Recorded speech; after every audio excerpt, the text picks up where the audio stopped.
আমরা নিরপেক্ষ নই, আমরা মুক্তিযুদ্ধের পক্ষে। উপস্থিত সবাইকে আন্তরিক শুভেচ্ছা। আমাদের গ্রুপ 71 জিআইবিপির পক্ষ থেকে আপনাদেরকে স্বাগত জানাই। এখানে আমাদের সাথে কিছু অতিথি আছেন। আসলে আমরা সবাই আমাদের এই সংগঠনের সদস্য। কেউ আমাদের সাথে বাইরে থেকে কাজ করেন, কেউ আমাদের সাথে সংগঠনের সাথেই হয়তো যুক্ত আছেন মানে কাঠামোতে। তো আমরা নিজেরাই একত্রিত হয়েছি, কারণ এই মার্চ মাসটা আমাদের একটা ভীষণ গুরুত্বপূর্ণ মাস। এই মাসে আমাদের ৭ই মার্চের ঐতিহাসিক ভাষণ দিয়ে আমাদেরকে জাতিকে উদ্বুদ্ধ করেছিলেন, নেতৃত্ব দিয়েছিলেন স্বাধীনতার জন্য বঙ্গবন্ধু শেখ মুজিবুর রহমান। এই মাসে এই মহান মানুষটি জন্মগ্রহণ করেছিলেন ১৭ই মার্চ। এই মাসেই আমাদের স্বাধীনতার জন্য আমরা ২৬শে মার্চ আমাদের সেই মহান একটি দিন। তো সবকিছু মিলে এই মাসটা আমাদের জন্য ভীষণভাবে গুরুত্বপূর্ণ। এই মাসে আমাদের পৃথিবীর ইতিহাসের ওয়ান অফ দ্য জঘন্যতম ঘটনা ঘটেছে ২৫শে মার্চের কাল রাত। তো এই মাসটা আমাদের জন্য ভালো মন্দ, আনন্দ, মুক্তি, সংগ্রাম সবকিছু মিলে এই মাস ভীষণভাবে বাঙালি জাতির জন্য একটি অর্থবহ মাস। তো আমাদের কাছে মনে হয়েছে, বিশেষ করে আমাদের এই সংগঠনের সভাপতি ডক্টর আব্দুল আওয়াল, উনি বললেন যে চলো আমরা এই মাসটাকে আমরা উদযাপন করি নানাভাবে। বিভিন্ন গুরুজনেরা আপনারা আছেন, কথা বলবেন, আমরা এইটাকে ধারণ করি, আমরা আমাদের দর্শকদের কাছে হয়তো এই এই এপিসোডটা প্রচার করব বিভিন্ন ধাপে ধাপে। তো আমাদের আজকের এই আলোচনা সভায় সভাপতিত্ব করবেন আমাদের গ্রুপ 71-এর জিআইবিপির সভাপতি। প্রেসিডেন্ট ডক্টর আব্দুল আওয়াল। আওয়াল ভাই, আপনাকে কিছু বলার জন্য অনুরোধ করছি। তার আগে আমি একটু বলবো আমাদের সবার কাছে, আমাদের যারা নতুন এসছেন, অনেকে জানেন না আমাদের গ্রুপ 71 নিয়ে, আপনি যদি একটু করে ব্রিফ করে একটু সবাইকে জানাতেন। না, হ্যাঁ, ধন্যবাদ লুপা, এবং আমাদের যারা আজকের আমাদের এই প্রোগ্রামের অংশগ্রহণ করছেন সবাইকে শুভেচ্ছা, স্বাগতম। আমাদের group 71 integral progress of Bangladesh, আমরা সংক্ষেপে বলি জিআইপিবি। এটি একটি কানাডার থেকে নন প্রফিট অর্গানাইজেশন হিসেবে আমরা রেজিস্ট্রেশন নিয়েছি আজ থেকে প্রায় 2 বছর আগে, 2024 সালের জুলাই মাসের 14 তারিখ। আমরা বাংলাদেশের যখন এই ঘটনা প্রবাহ শুরু হচ্ছে তার আগের থেকে আমরা এরকম একটা সংগঠন করার চিন্তা করছিলাম। এর মধ্যে সংগঠন করতে করতে বাংলাদেশে এই আন্দোলন হয়ে গেল। তখন আমরা এই যে উদ্দেশ্য করছিলাম তার একটি উদ্দেশ্য বাস্তবায়ন করছি, কিন্তু অন্য উদ্দেশ্যগুলো তার সুযোগই পাচ্ছি না। এখন শুধু আমরা স্ট্রাগল করছি কিভাবে আমাদের গণতন্ত্র এবং মুক্তিযুদ্ধটা বাংলাদেশে ফিরে আসবে। সেই group 71 integral progress of Bangladesh GIPP এইভাবে কিন্তু আমরা শুরু হয়েছে। আমি এটা সভাপতি দায়িত্ব পালন করছি।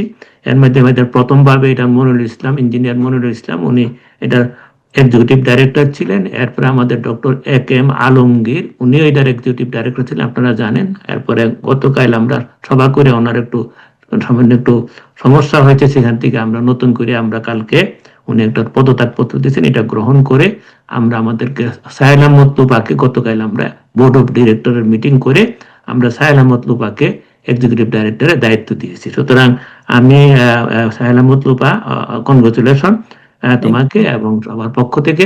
সুতরাং এখন আমরা দুইজনের নেতৃত্বে আমরা এটা আগে যাব। আপনাদের সবারই কোঅপারেশন, আপনারা যারা একবার একজুটলি আমাদের সংগঠনের মেম্বার না, কিন্তু যেমন নবী ভাই, দস্তগীর জাহাঙ্গীর এবং আরো অনেকে, কিন্তু আমি জানি যে আপনারা অঙ্গাঙ্গিভাবে আমাদের এই গ্রুপ 71-এর সাথে খুব জড়িত আছেন।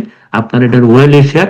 সুতরাং আপনাদের সবার সমর্থন নিয়ে এটি আমরা আগে নিয়ে যাচ্ছি। আগামী দিনে আমাদের যে যুদ্ধ চলছে, যুদ্ধ শেষ না হওয়া পর্যন্ত আমাদের এই সংগঠনের কাজে থাকবে, শেষ হইলেও এই চলমান থাকবে। আমাদের আজকে যে উদ্দেশ্য নিয়েছি, আমাদের লুপা বলেছেন যে আজকে মানে একটি মার্চ মাস, এটি আমাদের ঐতিহাসিক মার্চ। 7ই মার্চ, 17ই মার্চ, 26শে মার্চ, 25শে মার্চ একটি গণহত্যা দিয়েই আমাদের মুক্তিযুদ্ধের শেষ পর্বটা শুরু হয়েছে।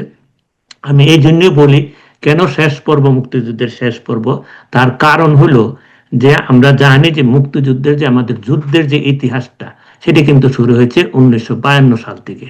তার 1952 সাল, 1962, 1966, 1969, 70, 71, যে আমাদের আমরা আমরা যারা সিনিয়র জানি, কিন্তু যেহেতু এটা বাইরেও যাবে, প্রচার হবে, আমাদের নতুন প্রজন্ম অনেকেই জানে না যে আমাদের যে বিশেষ করে জাতীয় স্মৃতিসৌধ যেটা আছে সাভারে, সেই স্মৃতিসৌধের যে চারটা স্তম্ভখানা আছে, এই স্তম্ভর মিনিং গুলো অনেকেই জানে, আবার অনেকে হয়তো খেয়াল করেন না।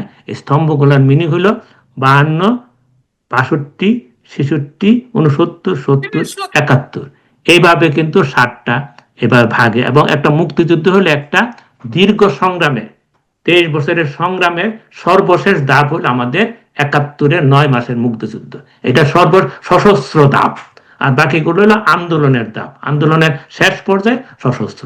সেই মুক্তিযুদ্ধের সশস্ত্র ধাপ 25শে মার্চ কালো রাত্রিতে, যখন বঙ্গবন্ধু যখন স্বাধীনতা ঘোষণার ঠিক আগ মুহূর্তে যখন আক্রমণ করে পাকিস্তান আর্মিরা, তখনই বঙ্গবন্ধু স্বাধীনতা ঘোষণা দিয়েছেন, আমরা এটা সবাই জানি। কিন্তু আজকে আমার অত্যন্ত কষ্ট লাগে যে আমাদের আজকে মহামান্য রাষ্ট্রপতি আজকে অত্যন্ত ব্যর্থহীনভাবে, সেদিন না উনি পাঠ করেছিলেন, উপায় ছিল না, যেহেতু সংসদে পাঠ করতে হয়, রাষ্ট্রপতির সামনে কিছু করার থাকে না, কিন্তু আজকে উনি এক জায়গায় ওনার বাণীতে দেখলাম, 25শে মার্চের বাণীতে, যেটা নাকি ওনার নিজের ইয়াতে যায়, সেখানে গণহত্যার বাণীতে উনি বলছেন জিয়াউর রহমান স্বাধীনতার ঘোষণা দিয়েছেন এবং তাতে দ্বিধাদ্বন্দ্ব জাতি একত্রিত হয়েছে। তো উনি হয়তো জানেন, উনি তবুও ওনার গাতার্থে এবং যারা যারা জেনেও না যারা ভার করে, তাদের জন্য এই কথাটা বলে আমি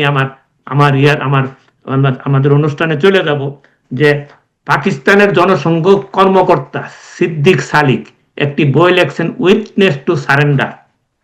সেই বইতে উনি লেখছেন, সিদ্দিক সালিক লিখেন, যখন সেনারা প্রথম আক্রমণ শুরু করে, তখন পাকিস্তানের রেডিও তরঙ্গে শেখ মুজিবুর রহমানের ক্ষীণ কণ্ঠ ধরা পড়ে।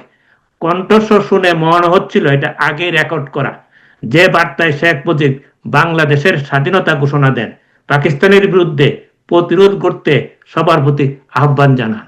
সুতরাং মহামান্য রাষ্ট্রপতি সহ যারা জ্ঞানপাপী সহ সবাইকে বলছি, আপনারা ইতিহাসটা সঠিকভাবে ধারণ করুন, ইতিহাসের কথা বলবেন আর ইতিহাস ধারণ করবেন না, এইটুকু চাতুরিটুকু বর্জন করবেন, এটা আমার অনুরোধ।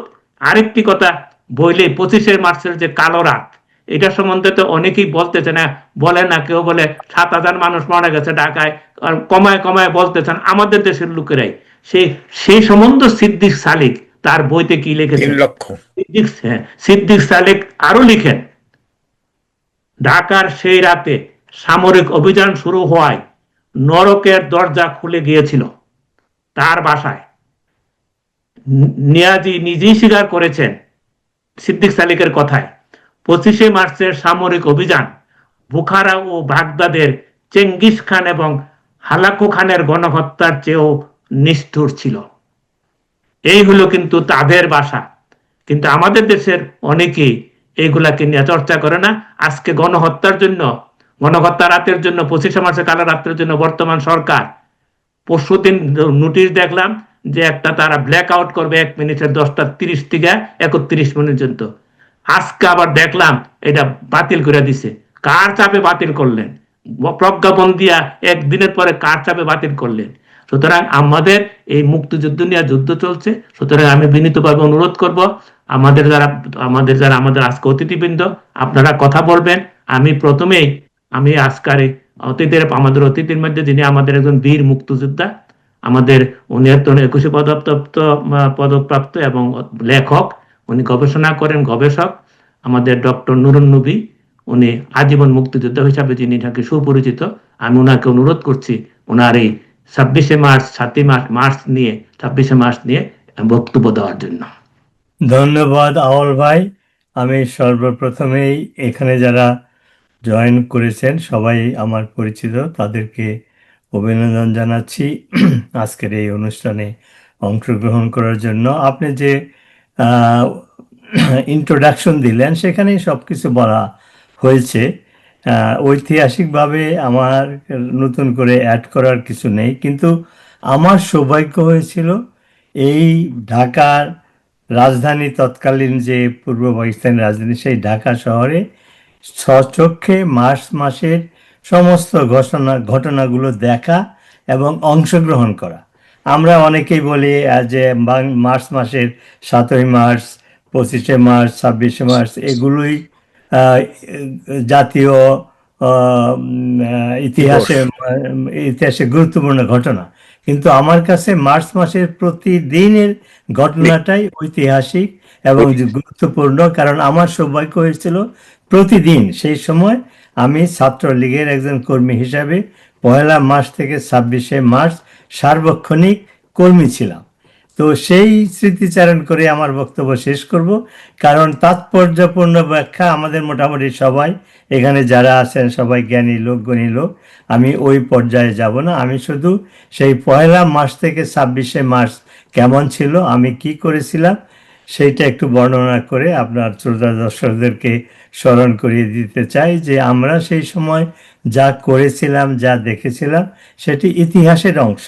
আজকে রাষ্ট্রপতি কেন, যেই হোক না কেন, তারা ইতিহাস পরিবর্তন করতে পারবে না, করলেও সেটা বোঝা যাবে যে এটা ষড়যন্ত্র। কিন্তু আসল ঘটনা আমাদের চোখের সামনে ঘটেছিল এবং আমরা সেখানে অংশগ্রহণ করেছিলাম। আমি 1লা মার্চ থেকে শুরু করি। 1লা মার্চ আমি ঢাকা বিশ্ববিদ্যালয়ের কার্জন হলে বায়োকেমিস্ট্রি ডিপার্টমেন্টে বিএসসি অনার্সের প্র্যাকটিক্যাল পরীক্ষা দিচ্ছিলাম। আমাদের থিওরিটিক্যাল পরীক্ষা শেষ হয়ে গেছে, প্র্যাকটিক্যাল পরীক্ষার শেষ দিনের মাত্র 2 ঘন্টা বাকি। আমাদের ল্যাব ছিল কার্জন হলের কর্নারে।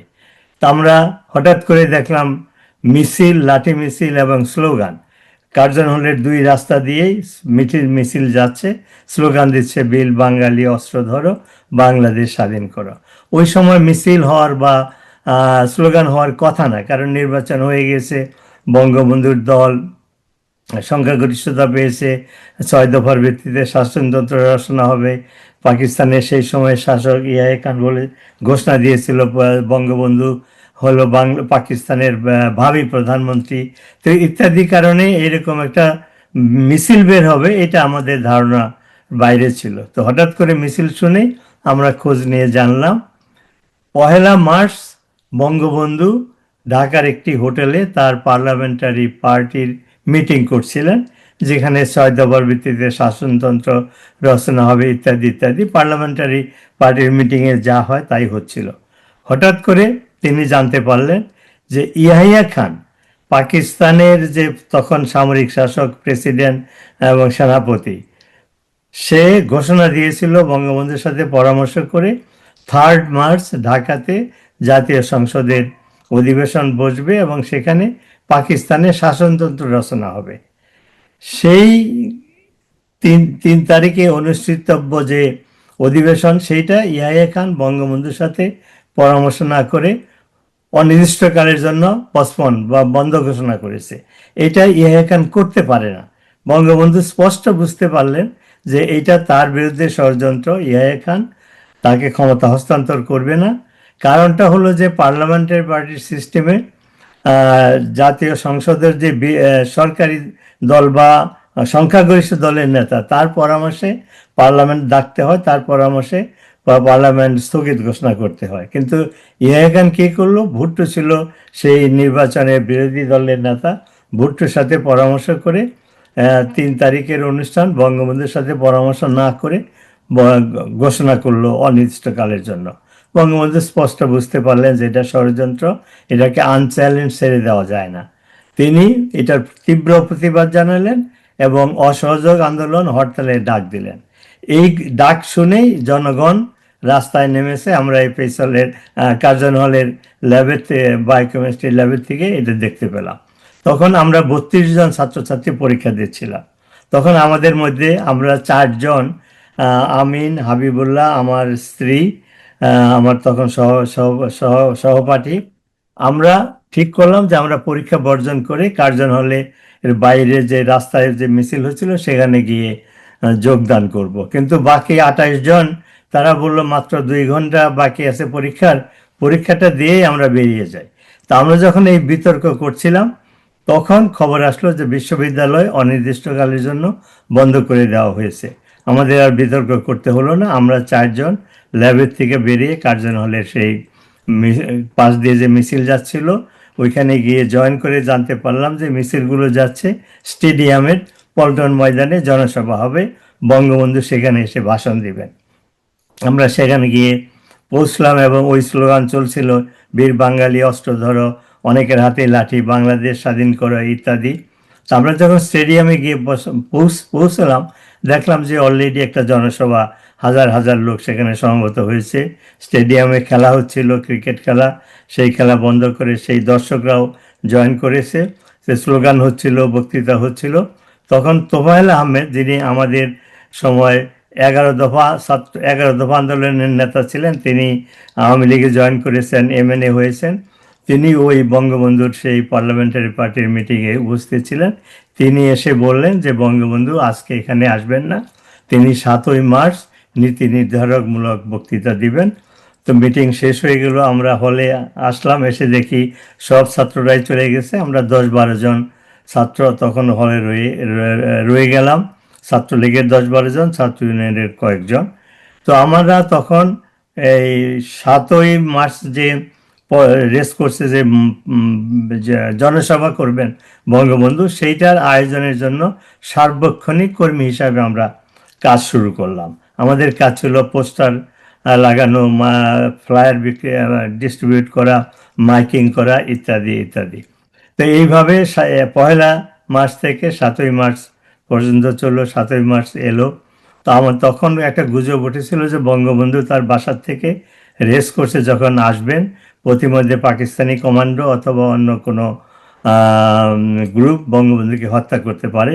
সেই জন্য উনি যে রাস্তা দিয়ে আসবেন, ওনার বাসার থেকে ধানমন্ডি সড়ক হয়ে সায়েন্স ল্যাবরেটরি পাশ দিয়ে রেসকোর্স পর্যন্ত বিভিন্ন জায়গায় স্বেচ্ছাসেবক বাহিনী নিয়োগ করা হলো। তো আমাদের FH হলের ইউনিটের দায়িত্ব পড়লো ধানমন্ডির এবং সায়েন্স ল্যাবরেটরি কর্নারে যে রাস্তাটা, সেখানে আমরা সেখানে দাঁড়িয়ে আসি। তখন তার সেলফোন ছিল না, বঙ্গবন্ধু কোথায় কখন রওনা হবে কোনো উপায় ছিল না, কিন্তু মিছিল যাচ্ছিল স্লোগান দিয়ে। আমরা ওইখানে ঠায় দাঁড়িয়ে আছি। অনেকক্ষণ পরে শুনলাম যে বঙ্গবন্ধু ওই রাস্তা দিয়ে না এসে অন্য রাস্তা দিয়ে রেসকোর্সের দিকে রওনা হয়ে গেছেন। আমরা দৌড়িয়ে রেসকোর্সে হাজির হলাম। রেসকোর্সে ওইখানে পৌঁছে দেখলাম লক্ষ লক্ষ জনতা। আমাদের ইচ্ছা ছিল যে স্টেজের সামনে বসে বঙ্গবন্ধুর বক্তৃতা শুনবো। ওইখানে গিয়ে দেখি সামনে মহিলাদের জায়গা, পিছনে লক্ষ লক্ষ মানুষ। আমরা জায়গা পেলাম লাস্ট মাইকের নিচে দাঁড়ানোর, পা ফেলার জায়গা পেলাম। সেটা ছিল শেরে বাংলা সোহরাওয়ার্দীর মাজারের দিকে, হাইকোর্টের কাছে। তারপরে বঙ্গবন্ধু আসলেন, স্টেজে উঠলেন, চশমাটা টেবিলে রেখে সেই বজ্রকণ্ঠে বললেন, ভাইয়েরা আমার। স্লোগান চলছিল, উনি এই ভাইয়েরা আমার ডাক দেওয়ার আগেই, কিন্তু যখনই এই কথাটা বললেন একদম পিন অফ সাইলেন্স, উনি বক্তৃতা শুরু করলেন। সেখানে কি বলেছিলেন আমরা সবাই জানি, ভিডিওতে দেখেছি। তিনি যেটা বলেছিলেন সেটা একটা একটা রাজনৈতিক, একজন সেনাপতি, একটা যুদ্ধের যে স্ট্র্যাটেজি, যে ডিরেকশন, এই কথাগুলো তার ওই 18 মিনিট 17 মিনিট না 18 মিনিটের বক্তৃতায় সবগুলা এলিমেন্ট ছিল। আমি সেগুলো রিপিট করে সময় ক্ষেপণ করতে চাই না। তো উনি যে কথাটি বলেছিলেন, আমরা যদি ভাগ করি সেগমেন্ট অনুসারে, প্রথমে বলেছিলেন পাকিস্তানের আন্ডারে আমাদের যে কি বলে নির্যাতন, বঞ্চনার ইতিহাস, তারপরে কি ঘটেছিল ওই আন্দোলনের সময় সেটার কথা।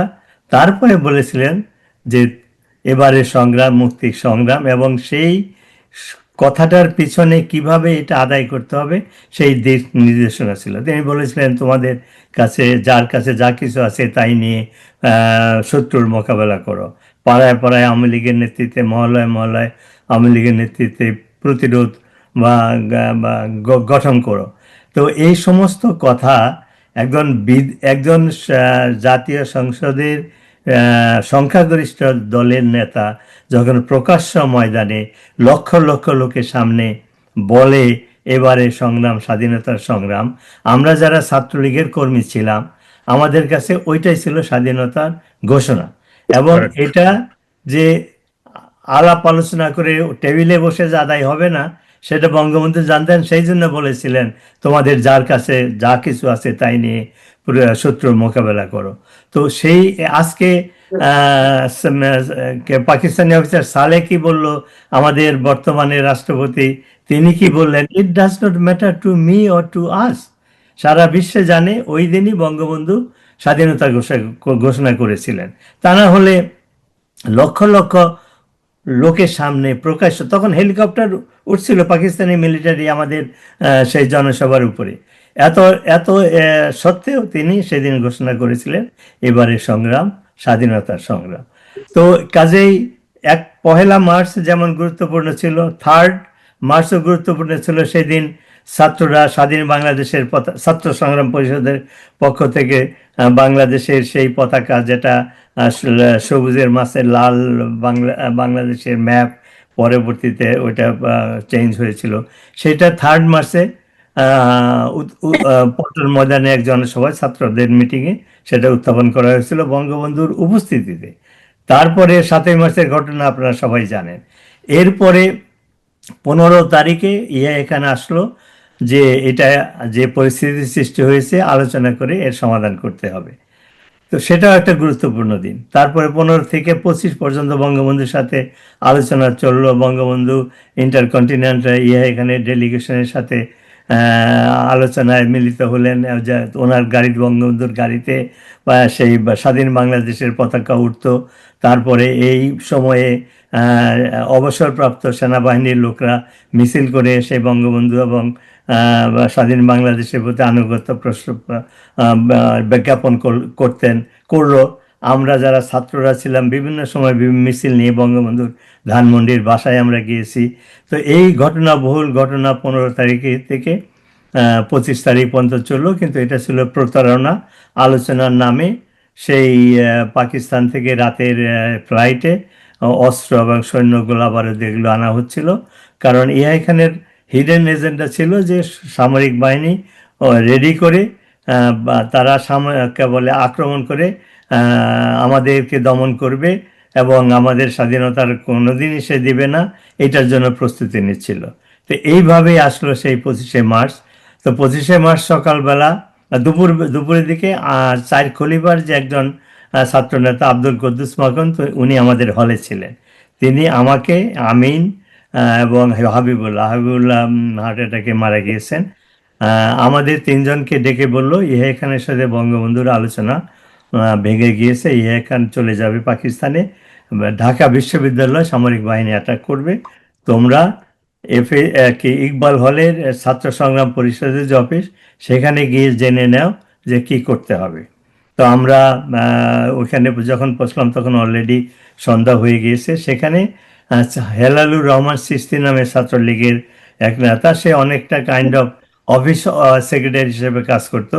অন্যদিন সবসময় সে থাকতো, কিন্তু তার সাথে শত শত লোকও থাকতো, ছাত্রলীগ, আওয়ামী লীগ, শ্রমিক লীগ এবং স্থানীয় লোকজন। কিন্তু ওই দিন দেখি মাত্র কয়েকজন। চিশতি বলল যে এখান অলরেডি এয়ারপোর্টের থেকে ক্যান্টনমেন্ট থেকে এয়ারপোর্টে এসে গেছে, সে পাকিস্তানে চলে যাবে। তোমরা মহসিন হল, জিন্না হলের পিছনে যে বস্তি এখন যেটা জাতীয় জাদুঘর, সেই বস্তিতে হাজার হাজার লোক বাস করতো। বলল সেই বস্তিতে গিয়ে একজন শ্রমিক নেতার কাছে বলে 50-60 জন স্বেচ্ছাসেবক নিয়ে তোমরা শাহবাগ হোটেলের সামনে ব্যারিকেড তৈরি করবা, যাতে পাকিস্তান সেনাবাহিনী সহজেই ক্যাম্পাসে ঢুকতে না পারে। আমরা সেই শ্রমিক নেতার সাথে যোগাযোগ করে 50-60 জন কর্মী নিয়ে আমরা শাহবাগ হোটেলের সামনে, এখন যেটা বঙ্গবন্ধু মেডিকেল কলেজ, সেখানে গিয়ে হাজির হলাম। দেখলাম অন্যান্য জায়গা থেকেও লোকজন এসেছে, প্রায় 100 জন লোক মিলে আমরা ব্যারিকেড তৈরি করতে শুরু করলাম। ওই জায়গাটাতে কেন? কারণ তখন ওই কনভেনশন মুসলিম লীগের একটা অফিস তৈরি হচ্ছিল, যেটা বর্তমানে বইয়ের দোকান। ওই পানির, এখন যেখানে গণজাগরণ মঞ্চ হয়েছিল সেখানে পানির ফোয়ারা ছিল। তো ওই পানির ফোয়ারা থেকে এলিফ্যান্ট রোডে ওই কনস্ট্রাকশন ম্যাটেরিয়াল, যেগুলো বালির বস্তা, তারপরে রড, কাঠ ইত্যাদি দিয়ে ব্যারিকেড শুরু করলাম। তো প্রায় 11:30 পৌনে 12টার দিকে আমি একটু দম নিচ্ছিলাম, টায়ার্ড হয়ে গেছিলাম, আমি ফুটপাতে দাঁড়িয়েছিলাম। তখন দেখলাম 5-6টা আর্মির জিপ ময়মনসিংহ রোড দিয়ে পানির ফোয়ারা ক্রস করে ওইখানে আমাদের হইচই দেখে থামলো। তারপরে আমি লম্বা কাহিনী সংক্ষেপে বলছি, তখন ওই জিপটা আমাদের উপরে লাইট ফেললো, দেখলো যে আমরা কনস্ট্রাকশন ম্যাটেরিয়াল দিয়ে ব্যারিকেড তৈরি করছি, তখন লাইট অফ করে দিল। বাকি যে কয়েকটা জিপ সেটাও আমাদের দিকে পজিশন নিয়ে আবার লাইট অন করে গুলি ছুড়লো। এইভাবে মানে মেশিন গানের গুলি আমার জীবনের প্রথম এত কাছের থেকে আমি শুনেছিলাম। যেহেতু আমি ফুটপাতে দাঁড়িয়েছিলাম, আমি প্রাণে বেঁচে গেলাম, কিন্তু মেশিন গানের শব্দে আমি এত ভয় পেয়েছিলাম, লাফ দিয়ে আমি ওই নর্দমায় পড়ে যাই। এবং সেখানে ওইখানের যে সমস্ত জিনিস ছিল, কাঁচ বা লোহার টুকরা বা ইত্যাদি, আমি আহত হই। যাই হোক, গোলাগুলি যখন থামলো তখন আমার সম্মিত ফিরে পাওয়ার পরে আমি উঠে এলিফ্যান্ট রোড দিয়ে আমার কাজিনের বাসার দিকে আমি দৌড়িয়ে পালাচ্ছিলাম। আমার মনে হচ্ছিল গায়ে গুলি লেগেছে, ব্লিডিং হচ্ছে, কিন্তু আমার কাজিনের বাসায় গিয়ে দেখলাম না, আমার গায়ে গুলি লাগে নাই। আমি নর্দমায় পড়ে ওইখানের জিনিসপত্র দিয়ে আমার শরীরের বিভিন্ন জায়গায় কেটে গিয়েছিল। কিন্তু এই যে গুলি যখন শুরু করলো, তারপরে যে আর্তনাদ, সেটা মানে কোনোদিনই ভুলবো না। এতগুলো মানুষ এখানে মারা গিয়েছিল, যেটার সাক্ষী আমার চোখের সামনে সেটা ঘটেছিল। তো যাই হোক, এই যে আরও দর্শক, আরও আমাদের এখানে পার্টিসিপেন্ট রয়েছেন, আমি আর বক্তব্য বাড়াবো না। কিন্তু সেই দিন যে গণহত্যা শুরু হয়েছিল, আমি বলতে পারি arguably I can say first bullets এই গণহত্যার আমরা সম্মুখীন হয়েছিলাম ওইখানে আমরা যারা ছিলাম। তো যাই হোক, সেদিন যে গণহত্যা শুরু হয়েছিল, পরবর্তীতে আমরা জেনেছি ওই রাতে 10,000 লোককে হত্যা করা হয়েছিল। আরেকটু ঘটনা বলে আমি শেষ করব। সেটা হলো, যখন আমার কাজিনের বাসায় গিয়ে লাইটে দেখলাম যে আমি গুলি লাগে না, আহত, সেগুলো পরিষ্কার করে একটু মানে বিশ্রাম নিতে শুরু করছি, তখনই শুরু হলো বাংলাদেশ একেবারে ঢাকাতে গোলাগুলির শব্দ। পিলখানার পুলিশ বাহিনী, তারপরে পুরানো ঢাকার শাঁখারীপট্টি, এই সমস্ত জায়গায় গোলাগুলি, আগুন, ধোঁয়া, মনে হচ্ছিল ঢাকা শহর নরকে নেমে এসেছে। পরের দিন সকালে ইয়াহিয়া খান জাতির উদ্দেশ্যে ভাষণ দিলেন। তিনি সেখানে বাংলাদেশের এত নেতা ছিল, পাকিস্তানের এত নেতা ছিল, কাউকে সেদিন ইয়াহিয়া খান দেশদ্রোহী বলে আখ্যায়িত করেন নাই, উল্লেখ করেন নাই। সে ইয়াহিয়া খান ভাষণে বললেন শেখ মুজিবুর রহমান একজন দেশদ্রোহী, তাকে অ্যারেস্ট করা হয়েছে। তো এখান থেকে আরেকটা প্রমাণ হয় যে বঙ্গবন্ধু যে জাতির পিতা, তিনি যে স্বাধীনতা সংগ্রামের নেতা, সেদিন ইয়াহিয়া খান তার বেতার ভাষণে মৌলানা ভাসানীর নামে উল্লেখ করেন নাই, অন্য কারোর নামে উল্লেখ করে নাই, বলেছিল যে শেখ মুজিব দেশদ্রোহী, তাকে অ্যারেস্ট করা হয়েছে। তো এইভাবে আমার যে অভিজ্ঞতা, সেই 1 মার্চ থেকে 26 মার্চ পর্যন্ত ইতিহাস আমার চোখের সামনে ঘটেছে। আমার সৌভাগ্য হয়েছিল সেই ইতিহাসে অংশগ্রহণ করা। আমরা যে খুদ ছোট্ট ছোট্ট অবদান রেখেছি, সেটা ইতিহাসের একটি অংশ। কাজেই যারা এগুলো বলে তারা মিথ্যাচার করছে, তারা জ্ঞান পাপী। আমি একদিন এদেরকে জ্ঞান পাপী বলেছিলাম। বেলাল বেগ আমার বন্ধু, উনি বলেছেন, নই ভাই, ওটা তো জ্ঞানী লোক না, ওরা, আপনি শুধু বললেন ওরা পাপী, জ্ঞান পাপী না। আসলে এরা জ্ঞান পাপী না, এরা হলো পাপী। উদ্দেশ্যমূলকভাবে রাজনৈতিক উদ্দেশ্যে তারা ইতিহাস পরিবর্তনের চেষ্টা করতেছে। তা আমি দুঃখিত যে অনেক সময় নিয়ে নিলাম। আপনারা সবাই ভালো থাকবেন, সুস্থ থাকবেন, এবং যত অপপ্রচারই করা হোক না কেন, বাংলাদেশের মুক্তিযুদ্ধের ইতিহাস উইল সাস্টেইন। বাংলাদেশের মুক্তিযুদ্ধের চেতনা ফিরে আসবেই। হয়তো আমাদেরকে আরও স্যাক্রিফাইস করতে হবে, কিন্তু জয় আমাদের হবে। জয় বাংলা। নুরুন্নবী ভাই, আপনাকে অনেক ধন্যবাদ বক্তব্যের জন্য। আমি এখন একটু রাজাকাল হায়দার ভাই, আপনাকে অনুরোধ করছি, আপনাকে আমাদের স্বাধীনতা যুদ্ধের ব্যাপারে আপনার অভিজ্ঞতা বর্ণনা। আপনি বীর মুক্তিযোদ্ধা, সুতরাং আপনার কথা আমরা শুনবো, সবাই শুনবে। ধন্যবাদ আপনাকে। আমাদের আজকে যারা অংশগ্রহণ করছেন সবার প্রতি আমার সালাম। নুরুন্নবী ভাই একজন প্রত্যক্ষদর্শী, আমিও একজন ওই সময়কার একজন প্রত্যক্ষ ভাবে প্রত্যেকটা 1962 সাল থেকে শুরু করে আপনার 71 সাল পর্যন্ত প্রত্যেকটা সংগ্রামে সক্রিয়ভাবে অংশগ্রহণ করেছিলাম। আপনারা কিন্তু ওই স্বাধীনতা সংগ্রাম ঘোষণা নিয়ে একজন এক ভাবে ব্যাখ্যা করে। আসলে এখানে ব্যাখ্যা করার তো কিছুই নেই। মেইন কথা হইলো পাকিস্তানের কেন্দ্রীয় জাতীয় সংসদের যে মোট 313টি আসনের মধ্যে বঙ্গবন্ধু শেখ মুজিবের নেতৃত্বে আওয়ামী লীগ 166টি আসন মানে আপনার জনগণ তাদেরকে নির্বাচিত করেছে পাকিস্তানের সংখ্যাগরিষ্ঠ নেতা হিসাবে।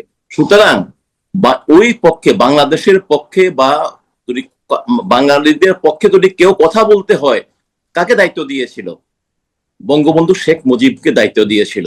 ওখানে যদি কোনো এরকম পাঠ অনেকেই করতে পারে, হি ওয়াজ দি ওনার ছিল সমস্ত অধিকার ছিল বঙ্গবন্ধু শেখ মুজিবুর রহমানকে, সেটা জনগণ দিয়েছে এবং ছিল আমি বলি এখনই বলে দিই তুমি ছিল গ্রহণযোগ্য এবং স্বাধীনতায় রাখতে পারো, করতে পারো, ইতিহাসে লিপিবদ্ধ হওয়ার কথা।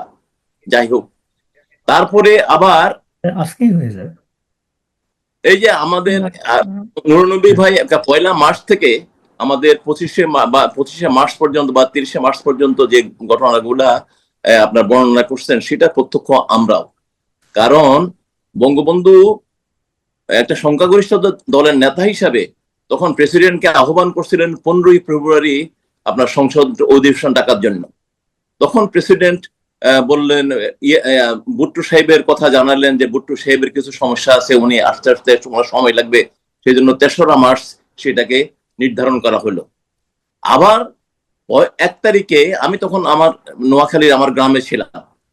আমাদের গ্রামে একটা মানে কয়েকটা ইউনিয়নের মাঝামাঝি একটা বাজার ছিল, আমরা সেখানে বিকালবেলা বসতাম, বসে সেখানে আমরা ওই একদিন পর পত্রিকা আসতো, পত্রিকা পড়তাম, সবাই বেশি বসে গোল হয়ে বসতাম।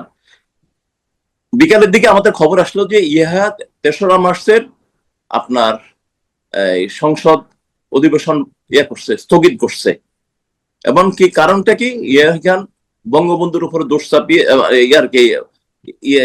ভুট্টো সাহেবের রেফারেন্স টানছেন, যে ভুট্টো সাহেব বলছেন যে এখানে আসলে ভুট্টো সাহেব সেখান থেকে বললেন যদি তারা সংসদে ঢাকায় আসে এটা একটা কষাই খানা হবে, উনি সেখানে আসবেন না। উনি সেটা ভুট্টো সাহেবের কথা শুনে সেটাই উনি সংসদের অধিবেশনটা অনির্দিষ্টকালের জন্য ঘোষণা করলো। আমরা এখানে কয়েকজন 5-6 জন ছিলাম, বসে গল্প করতেছিলাম।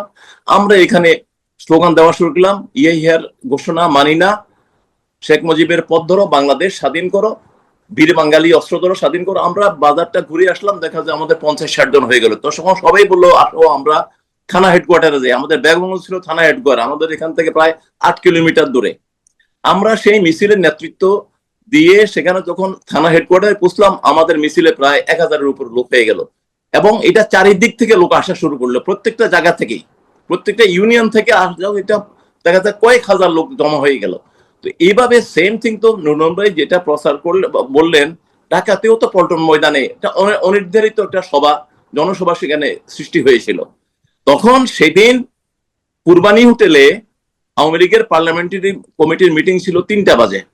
সেখান থেকে নুরনবী ভাই যেটা বললেন, তোফায়েল সাহেব সেখানে বলছেন, সেখান থেকে ঘোষণা ছিল 2 তারিখে আপনার ঢাকাতে হরতাল, 3 তারিখে সারা বাংলাদেশে হরতাল, এবং 2 তারিখে ঢাকা ইউনিভার্সিটির কলাভবনে 2রা মার্চ আপনার স্বাধীন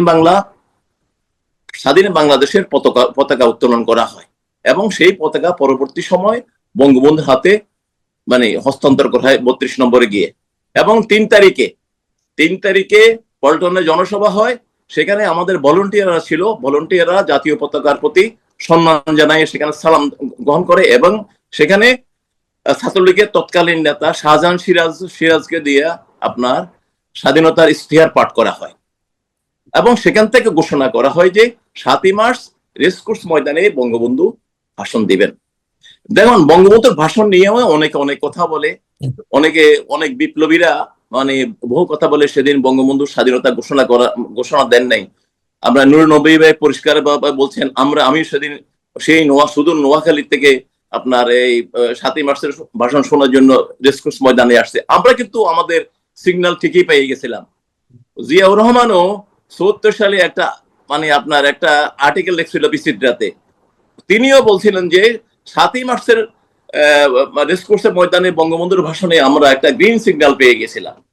ওই দিন একদিন আমরা আর একটা টিভি টক শোতে তোফায়েল আমার ভাই একদিন বলতেছিলেন ওনার অভিজ্ঞতা, যে 7ই মার্চে ভাষণ দেওয়ার আগে বঙ্গবন্ধুর বাড়িতে উনি এবং সিরাজ ভাই আরো কয়েকজন নেতা ছিল। সিরাজ ভাই বারবার বঙ্গবন্ধুকে বলছিলেন, লিডার আজকে কিন্তু স্বাধীনতার ঘোষণা না হইলে জনগণ কিন্তু মানবে না। এটা তোফাইল ভাইয়ের কথা। এটা নাকি 2বার রিপিট না 3বার রিপিট করার পরে বঙ্গবন্ধু শুধু একটা বলছে, a lad can not instruct a leader. এই কথার পরে সিরাজ সাহেব থেমে গেছে। তো আমাদের 7ই মার্চের ভাষণ, এটা নিয়ে অনেক চর্চা হয়েছে, সুতরাং এটা আমি আর রিপিট করতে চাই না। আমাদের কাছে নির্দেশ ছিল যে প্রত্যেক গ্রামে, প্রত্যেক ইউনিয়নে, প্রত্যেক যেখানে তোমরা আওয়ামী লীগের নেতৃত্বে সংগ্রাম পরিষদ গঠন করো। আমি আমার এলাকাতে আসলাম, সেখানে একটা সংগ্রাম পরিষদ গঠন করা হইলো।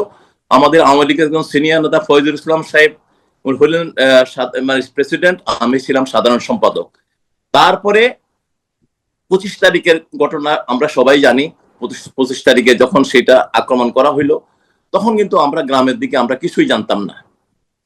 আমরা তখন রেডিও 26 তারিখ থেকে সমস্ত আমাদের যোগাযোগ বিচ্ছিন্ন। আমরা শুধু ভারতীয় টেলিভিশন থেকে, রেডিও থেকে কিছু কিছু শুনতাম ছিল, আপনার ঢাকাতে একটা থমথমে অবস্থা, সেখানে পাকিস্তান সেনাবাহিনী বিভিন্ন জায়গাতে আপনার গোলাগুলি চলতেছে, কি অবস্থা সেটা আমরা জানতাম না। 26 তারিখ ঠিক 2টা বাজে আমরা রেডিও ঘুরাচ্ছিলাম যে কোথাও কোনো চ্যানেল পাই কিনা।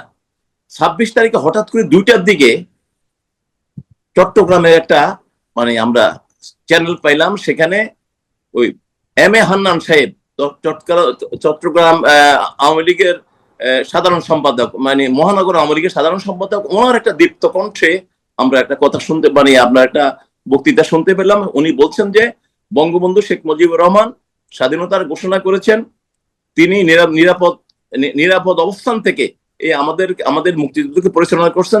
যেখান থেকে আছেন মুক্তিযুদ্ধ সশস্ত্র সংগ্রামের জন্য প্রস্তুত হন, এই একটা ভাষণ দিলেন। এবং আমরা পরবর্তী সময় খবর পেলাম বঙ্গবন্ধুর যে স্বাধীনতার ঘোষণাটা বিভিন্ন জেলাতে আওয়ামী লীগ নেতাদের মাধ্যমে সাইক্লোস্টার কপি চলে গেছে, এবং সেখান থেকে মাইকে কিন্তু এই বঙ্গবন্ধুর আপনার স্বাধীনতার ঘোষণাটা বিভিন্ন প্রচার করা হয়। যাই হোক, 7ই মার্চের পরে তো আমরা সেখানে সবাই প্রস্তুতি নিচ্ছিলাম যে আমরা কখন কি নির্দেশ আসে। তো আমরা যেটুকু দেখলাম 15ই মার্চ ইয়াতে আসলো, ঢাকাতে আসলেন, হোটেল ইন্টারকন্টিনেন্টালে বঙ্গবন্ধুর সাথে তার যে আলোচনা প্রহসন চললো। এদিকে চট্টগ্রাম পোর্ট দিয়া আপনার থেকে পশ্চিম পাকিস্তান থেকে অস্ত্র আসা শুরু করলো। তারপরে আপনার এবং 25 তারিখে রাত্র 11:30টার দিকে তারা অপারেশন সার্চলাইট, যেটা তারা 20শে মার্চ তারা এই সিদ্ধান্তটা তারা কিন্তু 20শে মার্চ নিয়ে নিয়েছিল। 20শে মার্চেই তারা সিদ্ধান্ত নিয়েছিল যে এই আক্রমণটা করলো। তো বঙ্গবন্ধু সেই অপেক্ষাটা করতেছিলেন যে তারা যখন আঘাত করবে, আমরা প্রথম আঘাত করব না, কারণ বঙ্গবন্ধু ছিলেন জনগণের নির্বাচিত প্রতিনিধি, এবং উনি কখনো একটা বিচ্ছিন্নতাবাদী হিসাবে চিহ্নিত হতে চান নাই। এবং তারা যখন আঘাত করলো, তখনই বঙ্গবন্ধু ওই যে তার রেকর্ডকৃত ভাষণটা তখন 12টা 20 মিনিটে সেটা ওয়্যারলেসের মাধ্যমে সেটা প্রচারিত হয়। তারপরে আপনারা দেখেন চিটংয়ের কথা, এই যে জিয়াউর রহমান সাহেবের কথা বলা হয়, জিয়াউর রহমান সাহেবেরকে 27শে মার্চের আগে বাংলাদেশের কেউ কি চিনত ওনাকে? আমি মনে করলাম যে ওনার ভাষণের একবারে মূল্যহীন, আমি সেটা বলবো না। ওনার যে ঘোষণাপত্রটা উনি পাঠ করছেন, এটা মূল্যহীন ছিল না। ওই সময় বেঙ্গল রেজিমেন্টের যেসব লোকজন ছুটিতে ছিল, যারা বাড়িতে ছিল, তারা বিভিন্ন জায়গায় ছিল, তারা এই আপনার ওনার এই ঘোষণা যারা শুনছে, তারা কিন্তু এটাতে উদ্বুদ্ধ হয়েছে, আবার আমরাও সেটা কত কথা বিভিন্ন জায়গায় বলতে পারছি। আর যে রেডিওটা ছিল, এটার ফ্রিকোয়েন্সি ছিল খুবই কম, খুবই অল্প জায়গা এটা কভার করছে, কয়জনে শুনছে সেটা। আচ্ছা, নাম্বার 3 হলো এই যে জিয়াউর রহমান সাহেব কিন্তু ক্যান্টনমেন্টে যখন উনি বেঙ্গল রেজিমেন্ট ছিল, ওনাকে আগে বের হয়ে যাওয়ার জন্য বলা ছিল, কিন্তু উনি বের হয়ে যাইয়া, যেমন মীর শওকত আলী, শমসের মবিন চৌধুরী, তারপরে এই যে কর্নেল অলি, এরা কিন্তু চিটংয়ে থেকেই প্রতিরোধ যুদ্ধটা করছে। উনি কিন্তু সোজাসুজি কালুরঘাটের ওইদিকে চলে গেলেন। চলে যাওয়ার পরে ওনাকে সেখান থেকে বেলাল মাহমুদ সাহেবের সাথে আমাদের একবার কথা হয়েছিল। বেলাল যে তখন স্বাধীন বাংলা বেতার কেন্দ্রে যিনি ট্রান্সমিটারটা যিনি নিয়ে আসছিলেন, উনি সেখানে বলছিলেন যখন জিয়া রহমান সাহেবের কাছে ঘোষণাপত্রটা লিখিয়ে দেওয়া হইলো তখন উনি বাংলা পড়তে পারেন না। পরে এটা ওই আপনার যেটাকে বলা হয় ইংরেজি হরফে বাংলা লেখা হইলো, এবং সেখানে আরেকজন সুবেদার মেজর ছিল। তখন জিয়া রহমান সাহেব বলছে আপনি পড়েন, সুবেদার মেজর সাহেব আপনি পড়েন। তখন ওই সুবেদার মেজর সাহেব বলছেন স্যার আপনি হলেন মেজর, আই এম মাইনর, আপনিই পড়েন। পরে অনেকবার ওনাকে রিপিট করার পরে, রিহার্সেল দেওয়ার পরে ওনাকে এটা পড়ানো হয়েছে। সুতরাং স্বাধীনতার ঘোষণাপত্র নিয়ে এখানে আমার মনে হয় প্রথমত হইলো স্বাধীনতার ঘোষণার মানে যে ইয়েটা আর কি অধিকার ছিল বঙ্গবন্ধু এবং বঙ্গবন্ধুর, কারণ জনগণ তাকে সেখানে নির্বাচিত করেছে। তো আজকে যে ওই আমাদের আউয়াল ভাই যেটা বলে গেলেন, আমাদের যে বর্তমান সরকার গতকালকে একটা ঘোষণা ছিল যে 25শে মার্চের কালো রাত্রিতে একটা প্রতীকী একটা ব্ল্যাক আউট হবে 1 মিনিটের জন্য। এটা অন্য সময় হয়ে আসতেছে, আজকে দেখলাম সেটা তারা বাতিল করছে। তবে একটা জিনিস হচ্ছে যে গত 2 বছর আপনার ইয়েটা ছিল, ওই মার্চ পাস্টটা কুচকাওয়াজটা হয় নাই, কুচকাওয়াজটা বোধ হবে বলে আমরা শুনছি আর কি। যাই হোক, আমাদের যে এখন বর্তমান যে সংগ্রামটা, এই মার্চ মাসের আমাদের যে সংগ্রাম, সেই সংগ্রাম আজকে থেকে আমাদের সংগ্রামটা কিন্তু আবার মুক্তিযুদ্ধকে উদ্ধারের যে সংগ্রামটা, যে আমরা যেটা 2024 সালে 5ই আগস্ট আমরা হারিয়ে ফেলেছি, এই সংগ্রামটা আপনারা যারা বাইরে আছেন তারাও করতেছেন, আমরা যারা দেশে আছি যারা, আমরাও সেই সংগ্রামের সাথে যুক্ত আছি। এবং মানুষ আজকে আমাদের আওয়ামী লীগ সরকারের বা শেখ হাসিনার যে অভাবটা বাংলাদেশে দারুণভাবে ফিল করতেছে, কারণ প্রত্যেকটা ক্ষেত্রেই আজকে ইউনূস সরকার দেশটাকে একটা কঠিন অবস্থার মধ্যে ফেলে দিচ্ছে। এবং বর্তমান যে সরকার আসছিল, আমরা মনে করছিলাম তারা একটা গণতান্ত্রিক পথ বেছে নিবে, কিন্তু না, তারা কিন্তু ইউনূস সরকারের প্রত্যেকটা কাজদের তারা এন্ডোর্স করতেছে। তারা যেমন তাদের সাধারণ সম্পাদক সাহেব মির্জা ফখরুল ইসলাম আলমগীর সাহেব কয়েকদিন আগে বলছেন যে আওয়ামী লীগের রাজনীতি করার মানে কোনো সুযোগ দেওয়া হবে না, অন্য যারা আছে তারাই রাজনীতি করতে পারবে। গুড, ভালো কথা। তারপরে স্বরাষ্ট্রমন্ত্রী সাহেব প্রায় বলেন যে যারা জুলাই যোদ্ধা আছে তাদেরকে দায়ী মুক্তির আদেশ দেওয়া হয়েছে, সেই দায়ী মুক্তির আদেশটা তারা সংসদে তারা অনুমোদন করবে। তার অর্থ হলো, এবং তারা উনি এই কথাটার সাথে আরেকটা কথা জুড়ে দিয়েছেন, সেটা অত্যন্ত আপত্তিকর, যে যদি জুলাই যোদ্ধাদেরকে যদি আমরা বিচার করি তাহলে 1971 সালে রাজাকার হত্যার জন্য মুক্তিযোদ্ধাদেরকে বিচার করতে হবে। তাহলে এই হলো আমাদের অবস্থা। তো শাহেদ আহমদ লোপা তার মানে আপনার ইয়েতে মানে সূচনা বক্তব্যে একটা কথা বলেছিলেন যে আমরা আজকে অন্তত আমরা যেটুকু দেখেছিলাম যে ডিপ স্টেটের একটা প্ল্যান ছিল আজকে তাদের ভাষায় মডারেট ইসলামিক পার্টি জামাত ইসলামকে ক্ষমতায় নিয়ে আসা। ওরা যদি আজকে ক্ষমতায় আসতো তাহলে আমরা একটা ভয়ঙ্কর পরিস্থিতির মধ্যে পড়তাম। আমাদের এই সংবিধানটাকে সম্পূর্ণভাবে শেষ করে দিত। অলরেডি ইউনূস তো আমাদের মুক্তিযুদ্ধটাকে প্রায় মুছে দিয়েছিল, এবং আমাদের সংবিধানটাকেও আপনার তার অনুযায়ী নাম কিনা আলী রিয়াজের মানে আপনার কর্মনা অনুযায়ী হয়তো সংবিধানটাও পুনর্লিখন করা হইতো। তো আমরা সেই হিসাবে একটু স্বস্তি পেয়েছি, হয়তো আমরা আমাদেরকে সংগঠিত হয়ে আমাদেরকে সামনের দিকে এগোতে হবে, এবং আমাদের মুক্তিযুদ্ধটাকে আমরা আবার পুনরুদ্ধার করব, এবং আমরা করব সেটা। এবং আশা করি বাংলাদেশের জনগণ আমাদের সাথে আছে। এখন আপনারা যেভাবে যারা প্রবাস থেকে যারা কাজ করতেছেন, আপনাদেরকে সবার কাছে আমরা বাংলাদেশে যারা আছি আমরা সবাই কৃতজ্ঞ। তো আজকে আমাকে আপনাদের এখানে সুযোগ দেওয়ার জন্য আমি সবাইকে ধন্যবাদ জানাই, আপনাদের সাফল্য কামনা করি, এবং আমাদের জন্য দোয়া করবেন আমরা যাতে আমাদের লক্ষ্যে পৌঁছতে পারি। অনেক ধন্যবাদ রাজাক ভাই। এবার আহকাম ভাই, ওনারও তারা আছে। আহকাম ভাই নিউ ইয়র্ক থেকে আমাদের সাথে যুক্ত হয়েছেন। আপনারা সবাই নিশ্চয়ই আহকাম ভাইকে জানেন। তো আহকাম ভাই একজন আবৃত্তিকার, সম্মিলিত সাংস্কৃতিক জোটের সাধারণ সম্পাদক এবং রাজনীতিবিদ। আহকাম ভাই, আপনি কিছু বলুন। ধন্যবাদ দৃষ্টিকোণ 71-এর যারা এখানে আমাদেরকে যুক্ত করেছেন তাদের সকলকে। বিশেষ করে শাহেদ আহমেদ লোপাপা এবং আওয়াল ভাই সহ যারা আমাদেরকে যুক্ত করেছেন তাদের প্রতি কৃতজ্ঞতা জানাই। এবং বিশেষভাবে কৃতজ্ঞতা জানাই কারণ এখানে যারা যুক্ত হয়েছেন তারা সকলেই মুক্তিযুদ্ধের স্মৃতি সাক্ষী নিয়ে এখনো আছেন এবং তাদের মুখ থেকে আমরা মুক্তিযুদ্ধের ইতিহাসগুলো শুনতে পারি। আমি জানি না কতদিন আমাদের এই বাংলাদেশের মানুষ মুক্তিযোদ্ধাদের কণ্ঠে মুক্তিযুদ্ধের কথা শুনতে পারবে, সেই শঙ্কা আমাদের আছে। কিন্তু এটিও দুঃখ যে তারা বেঁচে থাকতে আমরা বাংলাদেশটাকে 2024-এর 5 আগস্টে হারিয়েছি এবং এই হারানোর দায়টা আমাদের প্রজন্মের। কারণ আমরা যখন নাকি রাজনীতির মাঠের সক্রিয় কর্মী, আমরা যখন সংস্কৃতির মাঠের সক্রিয় কর্মী, তখন এই দেশটা আমাদের হাতছাড়া হলো। আর যারা এখানে উপস্থিত আছেন তারা সংগ্রাম করে রক্তের বিনিময়ে, মা বোনের সম্ভ্রমের বিনিময়ে এই বাংলাদেশটা আমাদেরকে দিয়েছিলেন।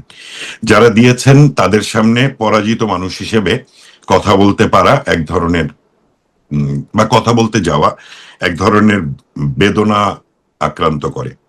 সে বেদনার তো মন নিয়ে আজকে যারা এখানে উপস্থিত আছেন সিনিয়র, তাদের সকলের প্রতি শ্রদ্ধা জানিয়ে আমি 2-3টি কথা মূলত বলতে চাই। স্বাধীনতার ঘোষণা, আমরা যখন ছোট,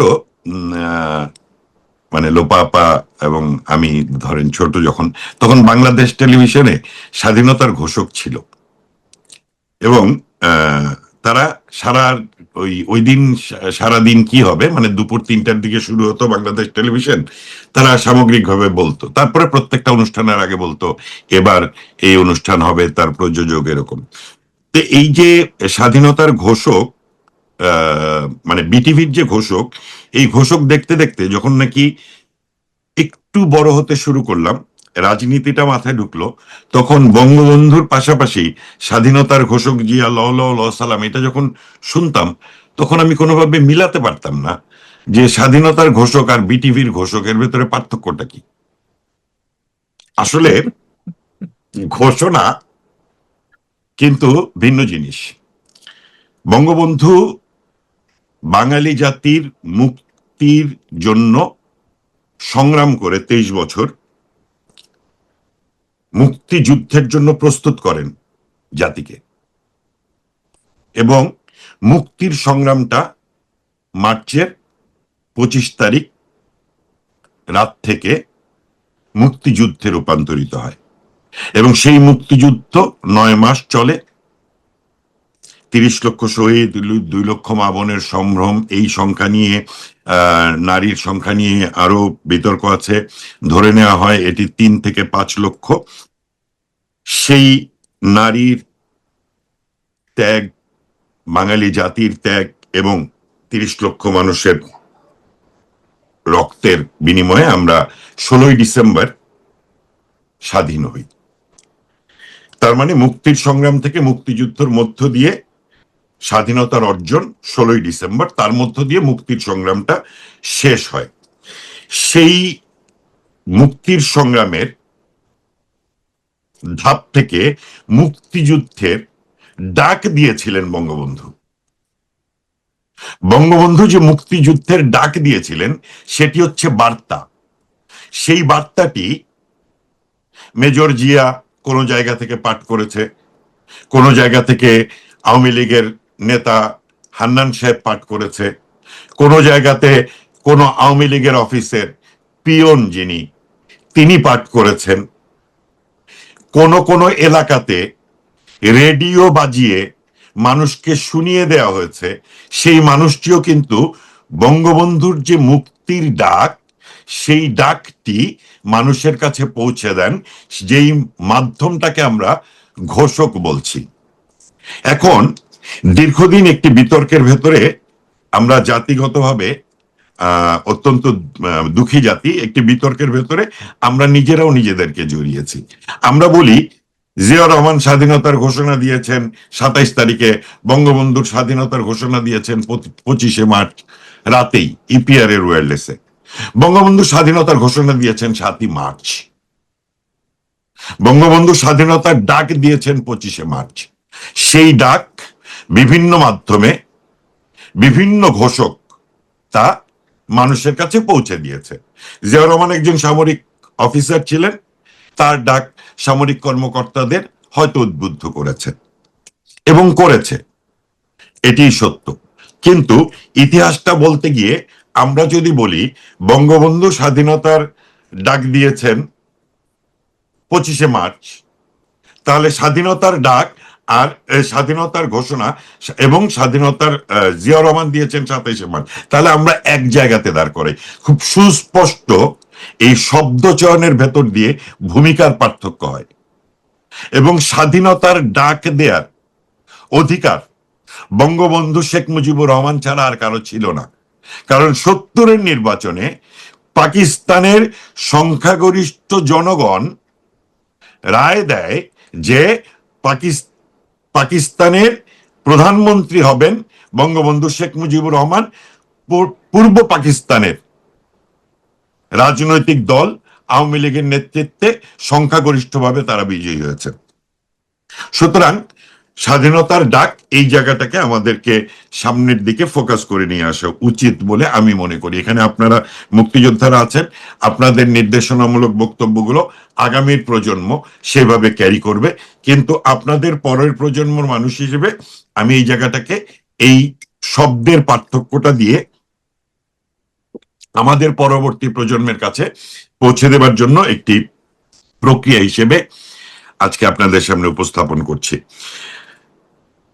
মুক্তিযুদ্ধের সময়ে এখানে চট্টগ্রামের যারা আছেন, যারা নোয়াখালী ফেনীর অঞ্চলের যারা আছেন, মঈনুদ্দিন খান বাদল তিনি সংসদে দাঁড়িয়ে খুব স্পষ্ট করে বলেছিলেন যে 26শে মার্চ কি ঘটেছিল এইটি তখনও যারা জীবিত আছেন তাদেরকে সবাইকে এক জায়গায় করে সবার মুখ থেকে কেন শোনা হয় না।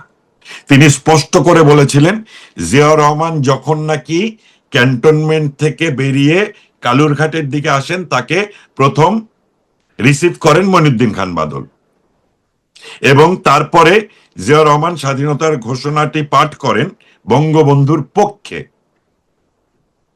সেই সময় উপস্থিত ছিলেন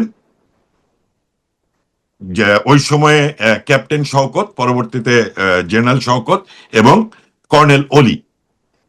এদেরকে সামনে নিয়ে যদি আমরা বসি তাহলেই তো সত্যটি সামনে আসে, কিন্তু এই সত্যগুলোকে সামনে আসার প্রক্রিয়াতে আমরা যাইনি।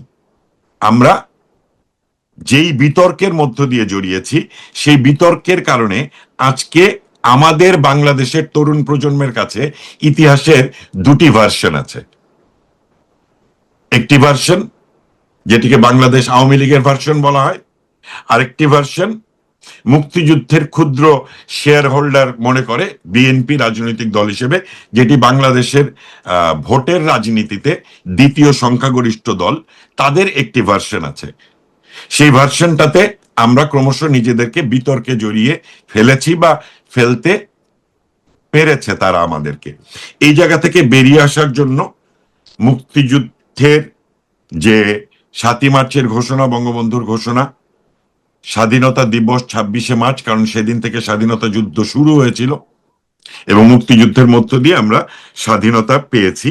সুতরাং ঘোষক এবং স্বাধীনতার ডাক দেয়া বঙ্গবন্ধু, এই দুটো জায়গাকে সমাধান করার জন্য আসলে এই বিতর্কটাকে কোনোভাবে সামনে এগিয়ে না নিয়ে বরং সেই জায়গাটাকেই সামনে আনা উচিত। এবং আমি দেখেছি ইদানিং বাংলাদেশ আওয়ামী লীগ এবং তার অঙ্গ সহযোগী সংগঠনের নেতৃবৃন্দ যে মাধ্যমটি তারা প্রচার করছে সেটি হচ্ছে বঙ্গবন্ধু স্বাধীনতার ঘোষণা পাঠ করেন জাতির পিতা বঙ্গবন্ধু শেখ মুজিবুর রহমানের নির্দেশে, on behalf of our great national leader.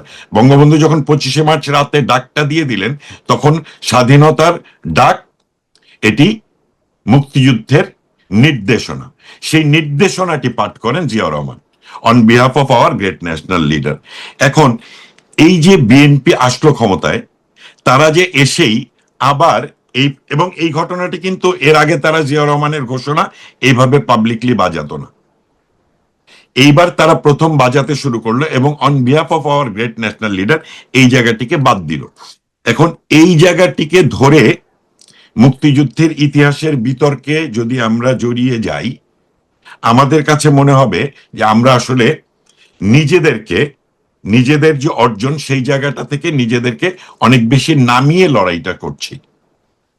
যেই জায়গাটাতে জিয়াউর রহমান, সেই জায়গাটাতে আরো 11 জন সেক্টর কমান্ডার আছে এবং স্বাধীনতার ঘোষণা আর ঘোষণাপত্র, ঘোষণা যদি 26শে মার্চ পাঠ করে থাকে, ঘোষণাপত্র কিন্তু লেখা হয় 17ই এপ্রিল মুজিবনগরে, এবং সেই ঘোষণাপত্রে জাতির পিতা বঙ্গবন্ধু শেখ মুজিবুর রহমানকে রাষ্ট্রপতি নির্বাচিত করে মুজিবনগর সরকার গঠিত হয়, তার অধীনে মুক্তিযুদ্ধ হয় এবং একটি সরকারের অধীনে জিয়াউর রহমান সহ আরো 11 জন সেক্টর কমান্ডার যুদ্ধ করেছে। তিনি বীর উত্তম খেতাব পেয়েছেন। তাহলে খেতাবটা তো একটি সরকার দিয়েছে, সেই সরকার বঙ্গবন্ধুর নেতৃত্বে মুজিবনগর সরকার, যে সরকার গঠিত হয়েছিল সেই সরকার কর্তৃক প্রদত্ত পদক। সুতরাং এই জায়গাগুলোকে যত বেশি আমরা ছোট ছোট করে সামনে আনবো যে এই পদক দিয়েছে মুজিবনগর সরকার। মুজিবনগর সরকার গঠিত হয়েছে 17ই এপ্রিল, স্বাধীনতার ডাক দেন বঙ্গবন্ধু, স্বাধীনতার ঘোষণা দেন উনি 7ই মার্চে, 25শে মার্চ রাতে ডাক দেন এবং তারপরে যুদ্ধ শুরু হয়। ঘোষণা অনেকেই পাঠ করেছেন, তার মধ্যে জিয়াউর রহমানও একজন। এবং মঈনুদ্দিন খান বাদল খুব স্পষ্ট করে বলেছিলেন, চট্টগ্রামের বাইরে ফেনীর ছোট্ট একটি অংশ পর্যন্ত এই ঘোষণাটি শুনতে পেরেছিল, এর বাইরে কেউ শুনতে পায়নি। কিন্তু ইতিহাস তার ভাগ্য লিখে দিয়েছিল, তিনি এই ঘোষণাটি পাঠ করেছিলেন এবং তার পরবর্তীতে তিনি বঙ্গবন্ধুকে হত্যার সঙ্গে সম্পৃক্ত ছিলেন। বঙ্গবন্ধুকে হত্যা করে তিনি একটি নতুন রাজনৈতিক দল গঠন করেন এবং সেই রাজনৈতিক দল বাংলাদেশের ইতিহাসে মুক্তিযুদ্ধের মাত্র 3.5 বছরের মাথায় যুদ্ধাপরাধীদেরকে বাংলাদেশে রাজনীতি করবার সুযোগ করে দেন। তিনি দালাল আইন বাতিল করে 11,000 বিচার হচ্ছিল যে রাজাকার, তাদেরকে জেলখানা থেকে মুক্ত করে দেন।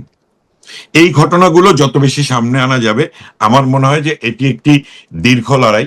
যারা আমরা এই যে মুক্তিযোদ্ধারা যারা মুক্তিযুদ্ধের কথা বলেন, প্রতিদিন এই মুক্তিযুদ্ধের চেতনার কথা বলেন, আমরা যারা মুক্তিযুদ্ধের চেতনার কথা বলি, আমাদেরকে চেতনা ব্যবসায়ী বলা হয়। কারণ 1975 সালে যেই ক্ষতটি তৈরি হয়েছে বাংলাদেশের রাজনীতির ইতিহাসে, সেই ক্ষত অনেক ধরনের ন্যারেটিভ তৈরি করেছে বাংলাদেশের রাজনীতিতে। সেই জায়গাতে দাঁড়িয়ে 2024-এ যখন আমরা পরিপূর্ণরূপে পরাজিত, এখন আমাদেরকে আসলে সামনে এগিয়ে যাবার জন্য বিষয় নির্ধারণ করেই এগোনো উচিত। এবং সেই নির্ধারণের জায়গাগুলোতে এই যে ছোট ছোট বিষয়গুলো, যেই বিষয়গুলো দিন তারিখকে নির্ধারণ করে দেয়, যেই বিষয়গুলো সময়কে নির্ধারণ করে দেয়, সেগুলোকে সামনে নিয়ে আগানোটা খুব জরুরি।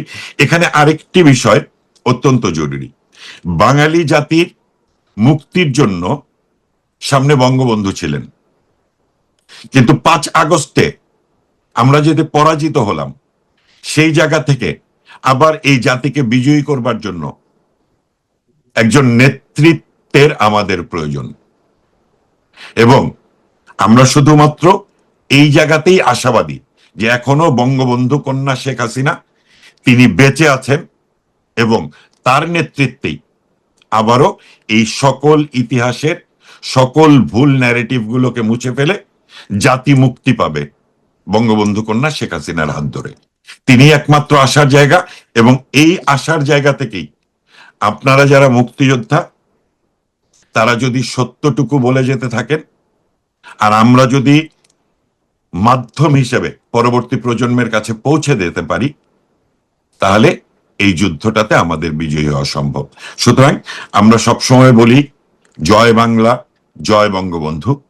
আজকে এসে আমাদের বলবার সময় হয়েছে জয় বাংলা, জয় বঙ্গবন্ধু, জয়তু শেখ হাসিনা, কারণ তার হাত দিয়েই এই জাতির একমাত্র মুক্তি সম্ভব।